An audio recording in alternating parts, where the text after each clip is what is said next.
Hello, my contribution to this discussion on measurement invariance is to focus on equivalence testing as an essential tool for scientific progress. Instead of focusing on specific techniques, for example, confirmatory factor analysis, I would rather direct our attention to measurement as a mapping process. Measurement in a broadest sense is really the assignment of numerals to objects or events according to rules, right? So we have a conceptual idea, we have a concept in mind that we want to translate into a numerical score.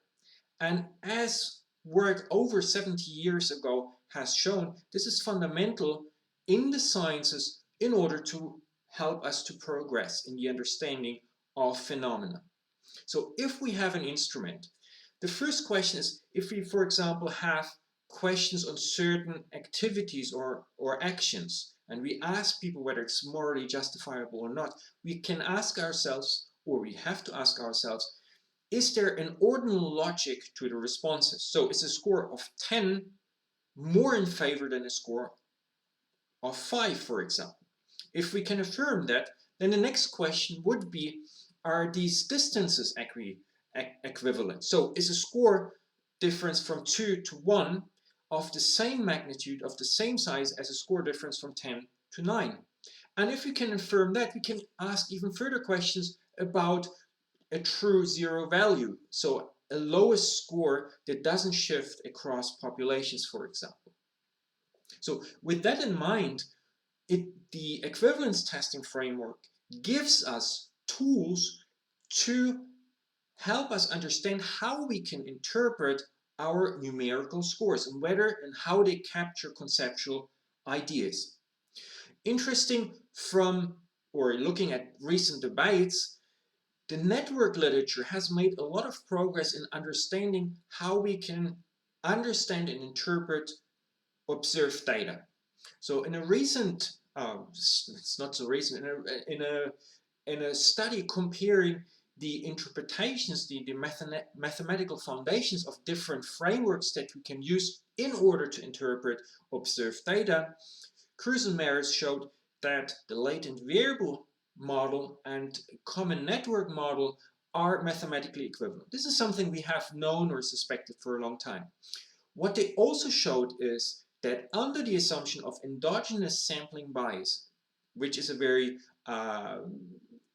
useful assumption if you want to create a measure of, let's say, a formative measure of, let's say, cultural values, then under this assumption, it's mathematically equivalent to a latent variable model. So independent of the framework that we are using, the measurement mapping exercise is still there. We have to look at the numerical scores that we create for a measurement process and think about what they represent. And so that's irrespective of the theoretical model chosen. But what is interesting, what they also have shown in their paper, that differential item functioning, so the evidence of non-invariant parameters, is theoretically meaningful in a formative logic. So formative logic models actually have a lot to gain from an examination of invariance parameters. And the last point I want to make here is that many different statistical options are available that treat or that can deal with all sorts of different data, right? So we don't need to use, for example, confirmatory factor analysis, which comes with a lot of different assumptions about the scales, for example. And importantly, there are effect size indicators available that help us quantify the extent of misfit. And with that, we are able to ask interesting new questions about the cognitive, social, and cultural conditions that are operating when individuals within specific groups answer surveys, and then we can compare that across different groups. To just show one quick example, we used we used a value theory that was developed in Brazil, and we tested it across the 27 states in Brazil, which is a country with a lot of different economic conditions across nearly the continent of South America.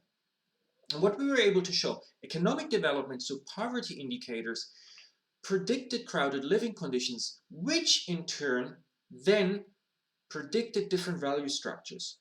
And we would not have gotten this information if we just had looked at the means and correlated them with, let's say, for example, economic development. Furthermore, we looked at migration patterns and how they influence this particular pathways, and we were able to show that migration patterns, so related to socialization processes, is really important in this mapping quality process. So all of this information we would not have gotten out if we just had looked at means or like completely ignored the invariance framework. So rigorous equivalence testing is essential, is quintessential for the scientific process.